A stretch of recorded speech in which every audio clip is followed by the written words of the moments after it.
আমার বাবা একটা সম্ভ্রান্ত পরিবারের ছেলে। আমার মা একটা কলেজের প্রিন্সিপাল। বর্তমানে আমার এমন অবস্থা যে আমার জামা-কাপড়, পড়ালেখা, খাবার-দাবার, থাকার জায়গা এটার কোনো নিশ্চয়তা নেই। আমার জন্ম হইছে ২০০৯ এর ডিসেম্বরের ৫ তারিখ। আব্বু সম্ভ্রান্ত একটা ফ্যামিলির ছেলে অ্যান্ড আমার আম্মু মাস্টার্স পাস করছে। এখন একটা কলেজের প্রিন্সিপাল। পড়ালেখা করছে তারা অনেক আগে থেকেই। তো পড়ালেখা করার এক পর্যায়ে তারা রিলেশনে জড়ায়। তো তারপর সম্পর্কে জড়িয়ে তারা বিয়ে করে। তো তাদের বিয়ে হওয়ার পরে তারা ঢাকায় চলে যায়। আম্মু বিশ্ববিদ্যালয়ে ভর্তি হয় অ্যান্ড দেন যখন আমার আম্মু প্রেগনেন্ট আমি যখন পেটে, তো ওই টাইমেও সে পড়ালেখা করে। এট এ টাইম আম্মুর ওই সময় পরীক্ষা চলে মনে হয়। তো আমার জন্ম হয়। জন্মের পরেই আমার একদিন মেবি আম্মুর পাশে রাখছিল। তারপরে আবার আম্মু পরীক্ষা দিতে যায়। তা আমি যতটা শুনছি। তো তারপরে জন্মের ৩ থেকে ৪-৫ দিন পরেই আমার দাদির কাছে দিয়ে দেয়। মানে আমার আম্মুর কাছে এরকম থাকা হয় নাই। তো ছোটবেলায় যখন আমার দাদির কাছে দিয়ে দেয়, আমার দাদির অবদান আমার লাইফে অনেক। মানে আমার আব্বা-আম্মু আমার যতটা কেয়ার না করছে বা ভালো না বাসছে, আমার দাদি, আমার দাদা, আমার চাচা তারা অনেক আমাকে ভালোবাসছে। বলতে পারেন তারা আব্বু-আম্মুর অভাব কখনো বুঝতে দেয় নাই। তো ছোটবেলা থেকেই সেই আমার বড় করছে। মানে একদম অনেক ভালোবাসছে আমারে। তো দাদি নিয়ে যায়, তারপরে আমি আমার দাদা-দাদির কাছে থাকি। বড় হই আস্তে, আস্তে নুরানি মাদ্রাসায় ভর্তি করে। তো আমি পড়তে থাকি। আমি যখন ক্লাস 3 তে পড়ি, ওই টাইমে আমার আব্বু-আম্মুর ভিতরে ঝামেলা শুরু হয়। আমার দাদির কাছ থেকে আমারে আমার আম্মু পুলিশ দিয়ে নিয়ে আসে। মানে পুলিশ দিয়ে নিয়া সে তার কাছে নিয়ে আসে। তারপর নানু বাড়িতে এনে রাখে। তো ওই টাইমে পুলিশ দিয়ে নেওয়ার পরে আমার আব্বু আমার আম্মুরে ডিভোর্স দিয়ে দেয়। তো আমারে যখন আমার আম্মু নিয়ে আসে পুলিশ দিয়া, তারপরে আমার নানু বাড়ির মানুষ ভয় পাইতো যে আমারে আমার আব্বু আবার নিয়ে যাইবো। নানু বাড়িতে এনে আমার একদম যাযাবরের মতো মানে অনেক খারাপভাবে রাখছে। মানে তাদের পরিবেশটা ওরকম ছিল না। আমার একদম 3 থেকে 3, 4, 5 আমি তাদের বাসা থেকে বের হইতাম না। মানে তারা আমারে তাদের বাসা থেকে বের হইতে দিত না। তো 4, 5, 6 আমি বাসা থেকে বের হই নাই। স্কুলে যাইতাম তাও পাহারা দিয়ে নিয়ে যেত, পাহারা দিয়ে নিয়ে আসতো। আমার আম্মু যখন আমায় নিছে, তো বলছে যে আমার নিয়েই সে সবকিছু নিয়ে থাকবে। আমার মাথায় হাত দিয়ে বলবে যে তোমার নিয়েই আমার সবকিছু, তোমার নিয়েই আমার জীবন, অনেক কিছু। তোমার সাথেই আমি থাকবো, তোমার নিয়েই থাকবো। তো তারপরে কিছুদিন আম্মুর সাথে নানু বাসায় থাকি। তো একটা সময় মানে আমার আম্মু বলে যে আমি একটা কাজে যেতেছি। তো এটা বললে চলে যায়। একদিন যায় আমার আম্মু আসে না, আমি ফোন দিয়ে আমার আম্মুর ছেড়ে আমি ঘুমাইতে পারি না, আমি কান্না করি। ২ দিন যাই। কান্না করি, আমার আম্মু আসে না কেন? আরো ৫-৭ দিন আর আসে না। তখন আমি জানতে পারি যে আমার আম্মুর আরেক জায়গায় বিয়ে হয়ে গেছে। সে খুব ভালোই আছে ওইখানে, সংসার পাইতে নিছে। তাও এটা শোনার পরে আমি তো পুরা একটা দিন, পুরা একটা বিকেল আমি পুরা কান্নাকাটি করছি যে কি হইলো এটা? কেমনে কি? মানে ফুল কান্নাকাটি। আমার আম্মুর আসে না। পুরা একটা দিন আমি কান্নাকাটি করছি ওই পাশে বসে। পুরা মাটির উপরে গড়াগড়ি করছি। ওই টাইমে আমি মনে হয় 4 এ পড়ি, 4 এ। তো 4 এ পড়ার টাইমে আমি পুরো একটা দিন কান্নাকাটি করছি। কেউ খাওয়াইতে পারতো না আমারে। মানে অনেকভাবে ডিপ্রেস ছিলাম। তো কিছুদিন গেল। তারপর আমার আম্মু প্রেগন্যান্ট ওই টাইমে। আমার একটা বোন আসবে পৃথিবীতে। তো আমি শুনলাম। তো ভালো আলহামদুলিল্লাহ দোয়া করলাম। তো কিছুদিন পরে বোন হইলো। নানু বাসায় থাকতাম আমি নানা-নানি এন্ড খালা-খালুর কাছে। এখানে পড়ালেখা করতাম। বাট আমার একটা খালামণি ছিল সে খুব অত্যাচার করতো। মানে সে মনে করতো যে আমি তার অপোজিট সাইড, অপোজিট দল। তো সে ওই টাইমে আমার উপর একটা টানাপোড়েন, একটা নির্যাতনের মতোই করতো। মানে থাকতে দিত না, এটা নিয়ে খোঁটা দিত, ওটা নিয়ে খোঁটা দিত। এরকম একটা পর্যায়ে আমি যখন 6-7 এ উঠি ওই টাইমে আবার যখন আমি নানু বাসা থেকে বের হওয়ার সুযোগ পাই কোনো কারণে, তো বের হইতে দিত না। যখন আমি সুযোগ পাই ওই টাইমে একদম ডিরেক্ট আমার দাদু বাসায় চলে যাই। কাউকে না জানিয়ে। আমি নিজে থেকে চলে গেছি। মানে ওইখানে একটু অত্যাচার করতো আমার খালায়। তাদের ওই অত্যাচারের ফলে আমি একটা টাইমে না বুইলা ওই বাসা দিয়ে চলে আসি আমার দাদু বাসায়। তা আমারে পেয়ে আমার দাদু মনে হয় যেন আকাশের চাঁদ হাতে পাইছি। এরকম যে তার শখের নাতি, তার খুব আদরের আমি আমার দাদু। তো আমারে দেখে সবাই, আমারে পাইয়া সবাই খুব খুশি হয়ে যায়। তো তারপরে যাওয়ার পর আমার দাদা-দাদি তাদেরকে ফোন করে জানায় যে এরকম আসছে, আমার আম্মুরে জানায়। আমি যাইতাম না, আমার দাদু বাসায় যাইতাম না। যদি আমার আম্মু আমার কাছে রাখতো। ওই টাইমে আমার আম্মুর খুব জরুরি ছিল। মানে আমার আম্মুরে অনেক আম্মুর শূন্যতায় ভুগতাম, আব্বু-আম্মুর শূন্যতায় যে আমি ভাবতাম যে ওই ছেলেটাই আব্বু-আম্মুর সাথে আছে, আমি তো এখন নাই। ও এরকম আদর পাইতেছে, আমি তো পাইতেছি না। তো দাদু বাসায় আসার পরে তো আমার দাদা-দাদি অনেক খুশি হয়। আমার নাতি আসছে। মানে আমার দাদা-দাদি আমার অনেক ভালোবাসতো। আমার দাদু ভাই তো মারা গেছে। আমার দাদু ভাইয়ের কাছে আমি ছিলাম একটা ডায়মন্ডের মতো যে আমার অনেক ভালোবাসতো। তার ছেলেদের থেকে, তার সন্তানদের থেকে সবার থেকে বেশি ভালোবাসতো। তো চলে আসি তারপরে দাদা-দাদির কাছে থাকি। তো এখানে থাকার পরে ২-১ মাস যায় আব্বুর সাথে কথা বলতাম। আব্বু মাঝখানে আসে, বাড়িতে আসে, এসে আমার স্কুলে ভর্তি করে দেয়। তখন আব্বু ঢাকায় থেকে পড়াশোনা করতো। আব্বু ওই টাইমে বিয়ে করে না। আব্বু আমায় অনেক ভালোবাসে। তো এখানে থাকলাম। তো এর ভিতরে থাকতে, থাকতে হঠাৎ আমার আব্বু বলল যে ওরে ঢাকায় নিয়ে যাবে আমারে। ওই টাইমে হলো করোনার সময়। তো তারপরে ওই করোনার টাইমে আমার আব্বু আমারে ঢাকায় নিয়ে যায়। ঢাকায় যাওয়ার পরে আমি হঠাৎ আবিষ্কার করি আমার আব্বুর বাসায় আরেকটা, মানে এর আগেও কথা বলতাম একটা আন্টির সাথে। মানে ওই সময় আমার পরিচয় দিত একটা আন্টি। আমার দাদি কথা বলে দিত। মানে ওই সময় আমি যে ভাইঙ্গা পড়বো, আমার আব্বু, দাদা-দাদি বুঝতে পারছে যে ওইটা যদি বলে যে আমার আব্বু আবার বিয়ে করছে তাইলে আমি ভাইঙ্গা পড়বো আবার। তো এইজন্য তারা ওইভাবে ডিরেক্ট বলে নাই যে সে বিয়ে করছে। তো আমারে কমফোর্টেবল ভাবে বুঝাইছে যে এটা তোমার আন্টি। তারপর আমি ঢাকায় যাই, ঢাকায় যেয়ে আবিষ্কার করি যে ওই বাসায় আরো একটা মেয়ে, মানে মেয়ে বলতে কি আমার ওই আন্টি। তো আমারে ওই সময় আমি 7 এ পড়ি। আমি যেদিন ফার্স্ট গেছি আমার আম্মা আমারে অনেক আদর করলো। আমি যা চাইতাম, আমি যেটা বলতাম ওইটাই। আমি ক্যারাম বোর্ড চাইছি, ক্যারাম বোর্ড কিনে দিছে। আমি সাইকেল চাইছি, সাইকেল কিনে দিছে। তার ১ মাসের বেতন দিয়ে আমারে ফুল যত জামা-কাপড় আছে সবকিছু কিনে দিছে আমার ওই মা। মানে তার মতো একটা মা পাওয়া এই যুগে ইম্পসিবল। আমি এটা মাইনে নিছি। কারণ আমার অনেক ভালোবাসতো এই আম্মু। পরে আমি এখানে থাকি অনেকদিন, প্রায় করোনার যতদিন আছে অনেকদিন থাকি। তারপর আমার আম্মু প্রেগনেন্ট হয়। মানে এখন যে আম্মু আছে। তো আমার ওইখানে একটা ভাই আছে। তো যখন প্রেগনেন্ট হয় ওই টাইমে আমার আম্মু একটুখানি ছিল। মানে তার মন মানসিকতা ভালো ছিল না। সারাদিন কাজ করতো। আমি হলাম ছোট। তো সহ্য করার মতো আমি অনেক জ্বালা দিতাম। তো এইজন্য সহ্য করার মতো তার ওইরকম একটা সামর্থ্য ছিল না। আর তাছাড়াও যতই হোক একটা মহিলা মানুষ বুঝতে পারি।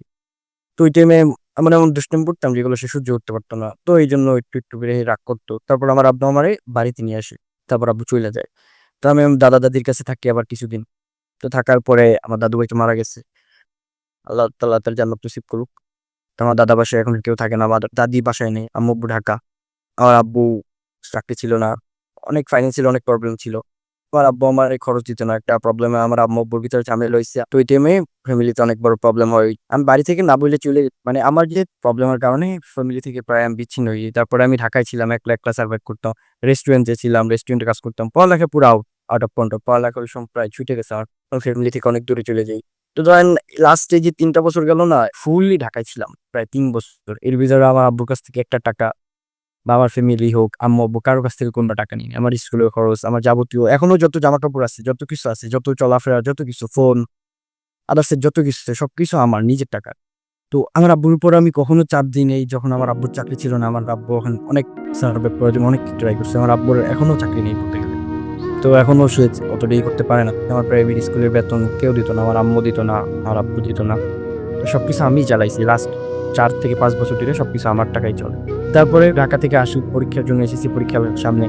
তো এইজন্য আমি ঢাকা থেকে আসি। মানে কোনো ক্লাস নেই। আমি কোনো ক্লাস-টলাস করতে পারিনি। ফুপুর বাসা, আমার ফুপুর বাসা। এইখানে থেকে পড়ালেখা করতেছি। কারণ আমার দাদা বাসায় এখন কেউ থাকে না। বর্তমান পরিস্থিতি বলতে গেলে যে যাযাবরের মতো আছি। ফাইন্যান্সিয়াল ভাবে আমার কেউ সাপোর্ট করে না। আমার আব্বু-আম্মু বলেন আমার কেউ এখন পর্যন্ত সাপোর্ট করে না। আমার আব্বু এখনো খুবই গড়িমসি করে। আমার আব্বু মনে করে ও যেমন আছে এরকম পইড়া থাক। আমার আব্বু সিরিয়াস না কোনো বিষয় নিয়ে। সে খুব আবেগী। আমার নিয়েও সিরিয়াস না। কিন্তু আমি আমার আব্বুর অনেক ভালোবাসি কিন্তু বলতে পারি না। আমার আব্বুর মুখে, মুখে অনেক কথা বলি। কিন্তু আমি আমার আব্বুরে বলতে চাই যে আমি আব্বু আমি তোমার অনেক ভালোবাসি। আমার আম্মুরেও আমি অনেক ভালোবাসি। বাট আম্মু ওইটার মূল্য দিতে জানে না। তো এখন পরিস্থিতি বলতে গেলে আমার যে জামাকাপড় বা যা কিছু বলেন কেনার মতো কিছু নাই। বা আমি যে কিছু কিনবো এরকম কেউ কিছু দেয় না। লাস্ট ৩ টা ৪ টা ঈদ ধইরা আমি আমার আব্বু-আম্মুর কোনো কাছ থেকে কিছু পাই না। কারো কাছ থেকে কিছু পাই না। আমি লাস্ট ৫ বছর যাবৎ একা একাই বড় হইতেছি। একা একাই কোনো শাসন নাই। যে শাসন করে এইটা করলে এটা ভালো হইবে, এটা করলে এটা খারাপ হইবে এরকম কোনো কর্তৃত্ব কেউ দেখায় না। ফুললি আল্লাহর হস্তে বলে না যে আল্লাহর হস্তে ছাইড়া দেয় ওরকম কিছু একটা। তো সামনে এসএসসি পরীক্ষা নিয়েছি, পড়ি তো পড়ি না। তো এরকম আমার আব্বু-আম্মুর কোনো জ্ঞান নাই। মানে তারা ভাবে না যে একটা ফ্যামিলি যখন তারা আলাদা হয়ে যায়, তারা যখন বিয়ে করে যে আমাদের ভিতরে টিকবে না, তো বাচ্চা নেও কেন? তোমাকে যদি আন্ডারস্ট্যান্ডিং না হয়, তোমরা বাচ্চা নিও না বা ৭ বছর পরে নাও। বাট তারা বাচ্চা নেয়, তারপর তারা আলাদা হয়ে যায়। তারপর ওই ছেলেটার কি হবে? তারা ২ জন সেটেল। তারা একজন বিয়ে করছে, সেও সেটেল, আরেকজন বিয়ে করছে, সেও সেটেল। তার ২ টা মেয়ে। আমার আব্বু-আম্মু সেটেল। মানে আমি যদি থাকি, আমি যদি মইরা যাই বা আমি যদি বাইচে থাকি, আমি যদি কিছু করি, আমি যদি মইরা যাই, আমি যদি যাযাবরের মতো থাকি তাদের কিচ্ছু আসে যায় না। না আমার আম্মু তো খোঁজ খবরই নেয় না। আম্মুরে একটা কিছু বললে, আম্মুরে যদি এখন আমি কল দেই, "কি বাবা এতদিন পরে মনে পড়ছে? হঠাৎ কল দিলা? কি মনে কইরা বাবা?" মানে এমনভাবে বলে মানে মুখটা পুরো ছারখার হয়ে যায়। তাও আমি কল দিই না। আমি আমার আম্মুর সাথে তেমন একটা কথা বলি না। আমার দাদা ভাই যদি বাইচে থাকতো, আমার লাইফের ভিতরে মোস্ট ইম্পোর্টেন্ট ক্যারেক্টার। তো যদি অন্য সবার অবদান ভুলে গেলে আমার দাদির অবদান, আমার দাদার অবদান ভোলা অসম্ভব, আমার চাচার অবদান ভোলা অসম্ভব, আমার ফুপু আছে, ফুপুর অবদান ভোলা অসম্ভব। তো আমার দাদু যদি বাইচে থাকতো তাইলে আমার এরকম হইতো না, এরকম একটা কন্ডিশন হইতো না। আমার দাদু আমার যেমনি হোক বড় করতো। কারণ আমার দাদু একটা স্কুলের টিচার ছিল। আমার দাদুই তো আমার বড় করছে। আমার আব্বুর অবদান খুব কম, আম্মুর অবদানও খুব কম। এই সাময়িক। তাই বলতে চাই যে তাদের আগে ডিসিশন নেওয়া উচিত ছিল যে আমরা কি একসাথে থাকবো আদৌ বা থাকবো না। তো তারা এটা ডিসিশন নেয় না। তারা তো ২ জন সেটেল। বাট আমি এখন শূন্য ছাড়া। অ্যান্ড দেন তারা ২ জন বিয়ে করছে, তারাও ভালো আছে, আম্মুও ভালো আছে, তাদের ২ টা বাচ্চা আছে, তারা খুব ভালোভাবে চলতেছে তাদের। আর আব্বুও বিয়ে করছে, তাদেরও লাইফ খুব সুন্দরভাবে চলতেছে। তো আমার কি হইতেছে? আমি খুব অনিশ্চয়তার মধ্যে আছি। আমার কোনো নিশ্চয়তা নাই যে আমি আছি। আমার আব্বু-আম্মু থাইকাও নাই। বলতে পারেন এক প্রকার আমি এতিম, অরফান। যে মানে আমার আব্বু-আম্মু থাইকাও নাই।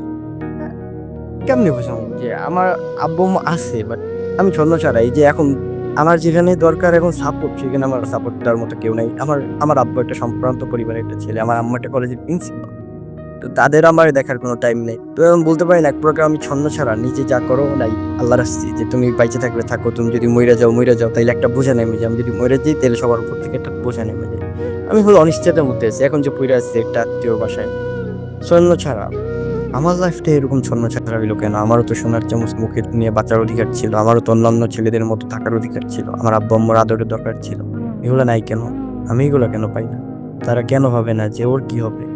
আমার বাবা মা দুইজনের মতো সুখে আছে, বিয়ে কইরা তাদের বাচ্চা নিয়ে, কিন্তু আমার এই অবস্থা কেন? আমার লাইফে আমি এখন চাই যে আমার আব্বু আম্মুর তো কোনো অবদান বলতে গেলেই না, কিন্তু আমার লাইফে গোল আছে যে আমার নিজের কিছু একটা করতে হবে। আমার লাইফে আমি এখন অনেক বড় হইতে চাই, সামথিং এমন একটা পজিশনে যাইতে, যেখানে আমি নিজের পায়ে নিজে দাঁড়াইতে পারবো, আমি দেখাইতে পারবো যে আমি একা বড় হয়েছি। আমি চাই আমি নিজে বড় হই, আমার আব্বু আম্মুর পরিচয় না, আমি আমার নিজের পরিচয় বড় হই। আমার যারা সাপোর্ট করছে, যে আমার দাদা দাদি, আমার ফুফু এখন যার কাছে থাকি, তাদের মুখে যেন আমি হাসি ফুটাইতে পারি। আব্বু আম্মুর উদ্দেশ্যে আমি এই কথাটা বলতে চাই যে এখন আমার আম্মু বলে যে তোমার নিয়ে যদি আমি পরিচয় দিই, আমার আম্মু আমার নিয়ে তেমন সব জায়গায় পরিচয় দেয় না, তোমার নিয়ে পরিচয় দিলে আমার ইজ্জত কমবে, এই জায়গায় কমবে। আমার আব্বু বলে তোরে আমি কেমনে পরিচয় দিব? তা আমি আমার আব্বু আম্মুর এইটাও বলতে চাই যে একটা সময় তোমরা পরিচয় দিবা এটা আমার ছেলে, একটা সময় তোমরা পরিচয় দিবা যে জুবায়ের ইরফান আমার ছেলে, তোমরা পরিচয় দিবা। তো তোমরা দেখবা যে আমি একটা টাইমে তোমাদের অবদান ছাড়া, তোমরা তো আমায় ছেড়ে দিচ্ছ, কোনো পরিচয় দাও না। তো একটা সময় তোমার বলবা যে জুবায়ের আমার ছেলে, ও এত বড় পর্যায়ে গেছে, আর মানুষও বলবে যে ও বাবা মার আদর ছাড়া কত উপরে গেছে। যারা এমন পরিস্থিতির মধ্যে দিয়ে যাচ্ছ তাদের উদ্দেশ্যে একটা কথাই বলবো, নিজের কষ্টকে দুর্বলতা বানিও না, শক্তি বানাও। বাবা মায়ের সিদ্ধান্ত তোমার হাতে ছিল না, কিন্তু তোমার ভবিষ্যৎ তোমার হাতেই আছে। আজ হয়তো তুমি কারো বাড়িতে থেকেও নিজের জন্য জায়গা খুঁজছো, কিন্তু একদিন তুমি নিজের পরিচয়ে দাঁড়াবে। রাগ, অভিমান, কষ্ট সবই স্বাভাবিক, কিন্তু এগুলো যেন তোমার স্বপ্নকে থামাতে না পারে। নিজেকে প্রমাণ করার জন্য নয়, নিজের জীবনটা সুন্দর করার জন্য লড়াই করো। মনে রেখো, তুমি একা নও, আর তোমার গল্প এখানেই শেষ নয়।